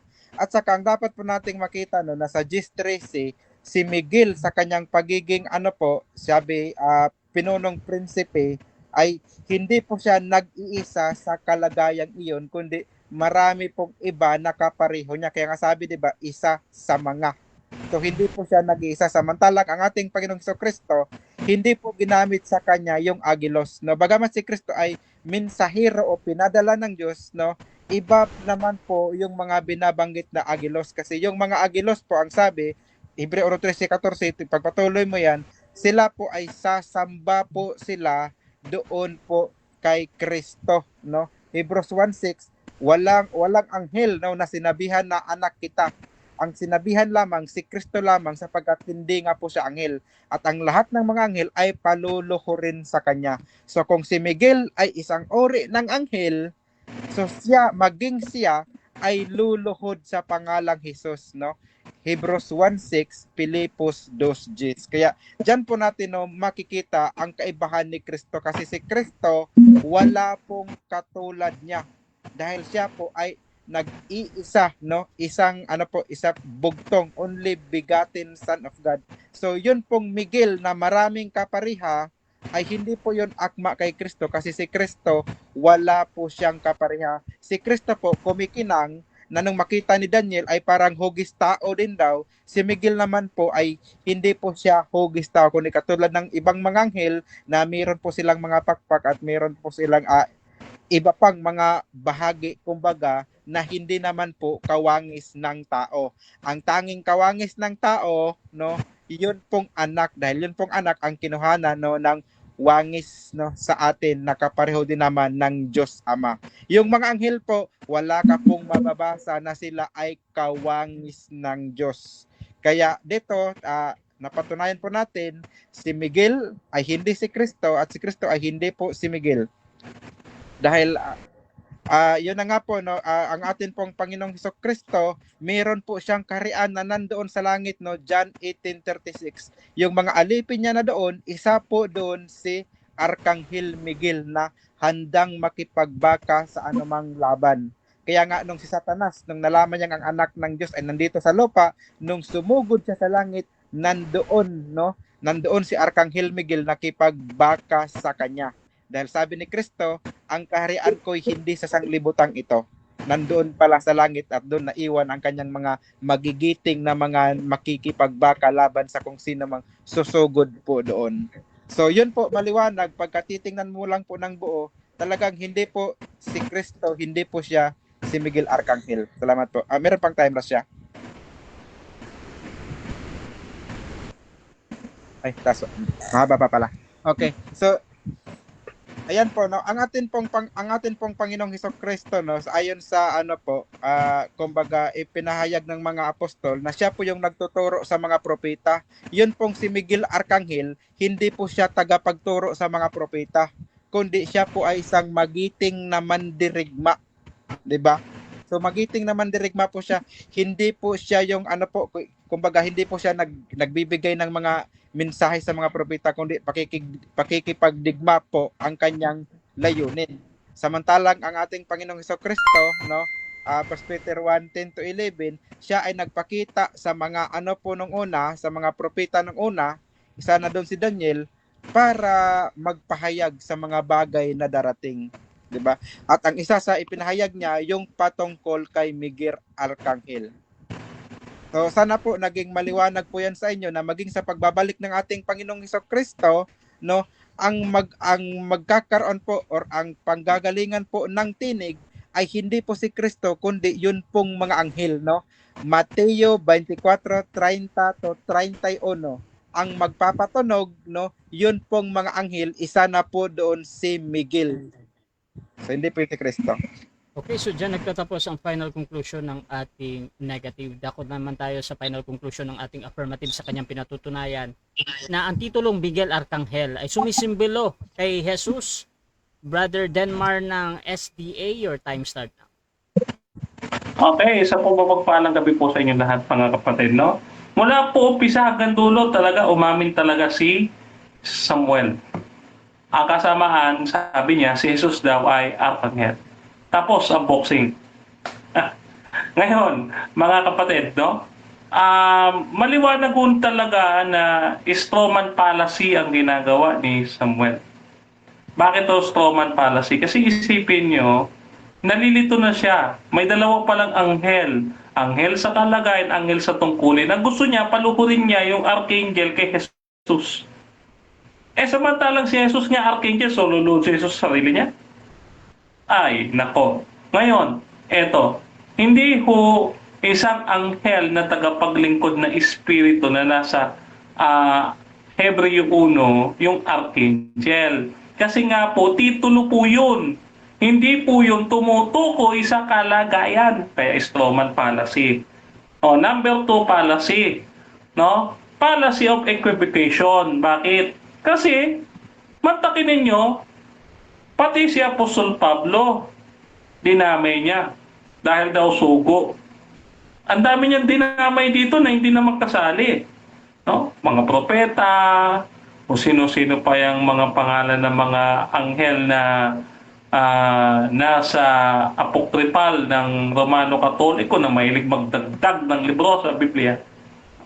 Mga isinumpa kasama si Samuel doon sa mga isinumpa. Ngayon, eto mga kapatid, dito yung nasa Apokalipsis 12 ay imposible hong naganap sa panahon ng Panginoong Hesus. Ito po ay naganap bago po ang aklat ng Henesis, kung saan ang Diablo at Satanas bumagsak doon sa Hardin ng Eden. Ayun po ang nangyari. No? So, ang pangyayari pong ito ay natapos na bago pa po ang paglalang sa tao. No? So, bumagsak si Satanas sa lupa, no? Inihagis dito, nadatnan sa Hardin ng Eden. Yan po ang kwento po niya. Kaya ngayon, sino ho ang nagpatalsik kay Jesus, kay Lucifer? Si Jesus. No, dahil siya po ang archangel, no, na nag-utos sa mga anghel. Yan. Wala pong iba yan. Who is like God? Sino ang kagaya, kawangis, katulad ng Diyos? Wala pong iba kundi ang ating Panginoong Jesus. Colossus 1:15. No? Wala hong ibang kalarawan ng Diyos kundi si Jesus. Kaya nga Miguel. No? Yan. So, mga kapatid, dito pa, yung pagbagsak dito ni Satanas sa Lucas 10, no? Ay isinasalaysay ni Jesus kung paano niya pinatalsik si Satanas bago pa ang paglalang ng tao. Kasi kung ito'y nangyari sa panahon ng Panginoong Hesus, sino pala yung bata na ipinanganak dito sa 5, sa Apokalipsis 5, na maghahari sa lahat ng mga bansa na may panghampas sa bakal, na tatawagin prinsipe at ang pamamahala iaatang sa kanyang mga balikan. Walang iba kundi si Jesus ito. Pinapanganak pa lang si Jesus ito eh. Dito, sa sumunod na talata, nakipaglaban si Miguel. Sa madaling salita, lumaon ng panahon, siya'y gumanak bilang Miguel. Yung batang ito na ipinanganak, siya ay si Miguel. Diba? Siya ay isa pang pangalan para sa ating Panginoong Sus. Kung meron siyang Kristo na ibig sabihin ay pinahiran, yung Miguel ay titulo o pangalan ng ating Panginoong Hesus, na ang ibig sabihin ay kagaya ng Diyos. No, kaya po mga kapatid, mga kaibigan, na itayo po natin ang ating paksa at maliwanag na natumba, nagiba at gumugulong ang pangtutol ng negatibo. Kaya naman mga kapatid, mga kaibigan, hindi kahit po kayo na kayo po ay magsangguni sa Seventh-day Adventist sa aming website o kaya sa aming mga churches. Pinagkakaloob po namin sa inyo ng libre ang aklat ng The Great Controversy. Doon nyo po mababasa ang pagpapatalsik ni Jesus kay Satanas doon po sa langit. No? Doon po yan bago po ang paglalang. Kaya yan po, mga kaibigan, muli po ang hindi pong malitang lingkod, Brother Denmar Santiago, nanaig na naman ang katotohanan. Okay, so dyan nagtatapos ang ating debate between Seventh-day Adventists and MCGU mga kapatid. At before natin i-end yung ating live, Siyempre gusto ko muna kayo magpasalamat. Unahin natin si Brother Denmar, bro. Salamat. Okay, yeah. Okay, maraming salamat unang-una sa ating Panginoon na walang hanggan, maibigin at maawain ang nag-iisang Diyos sa tunay, ang Ama, ang Anak at ang Espiritu Santo na siyang gumagabay sa atin parati at nagbibigay ng kaalaman sa atin para maipatangkol natin ang katotohanan ng salita ng ating Panginoon.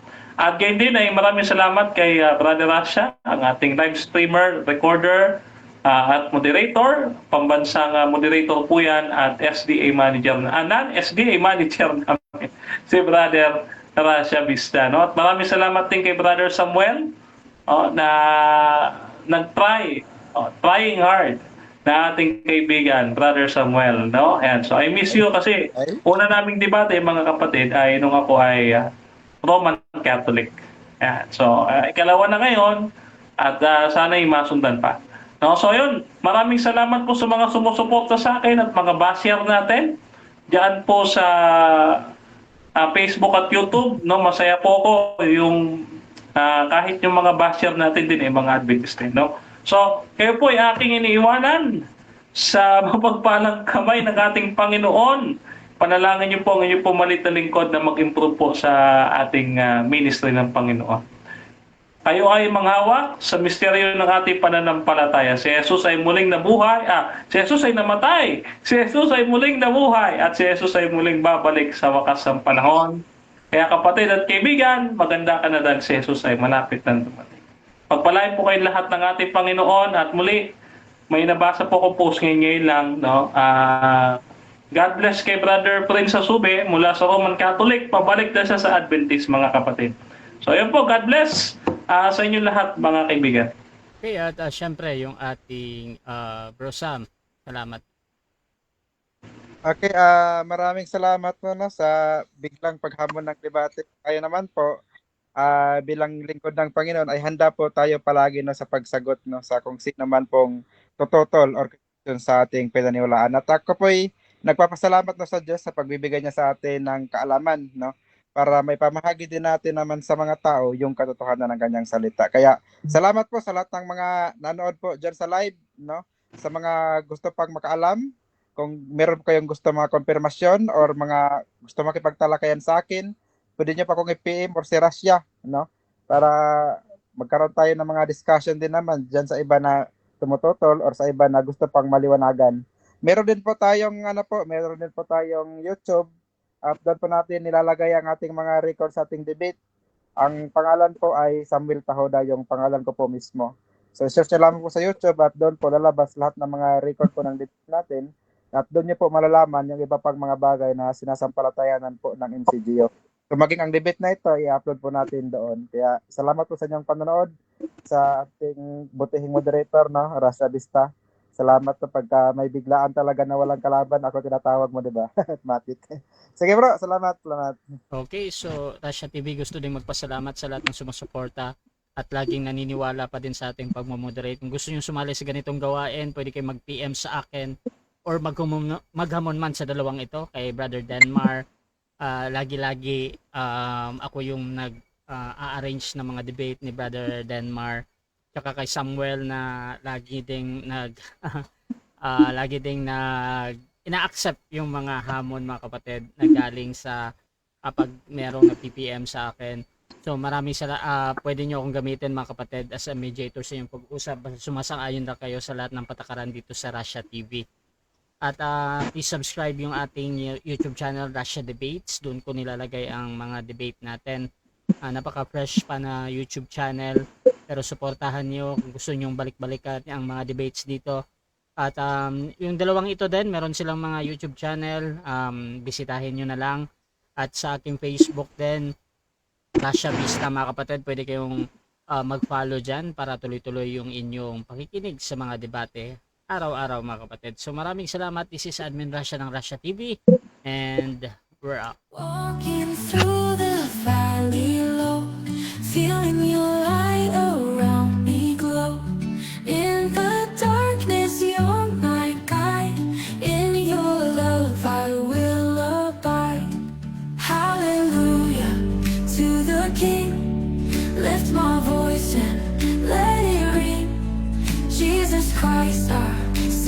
were born. In your grace I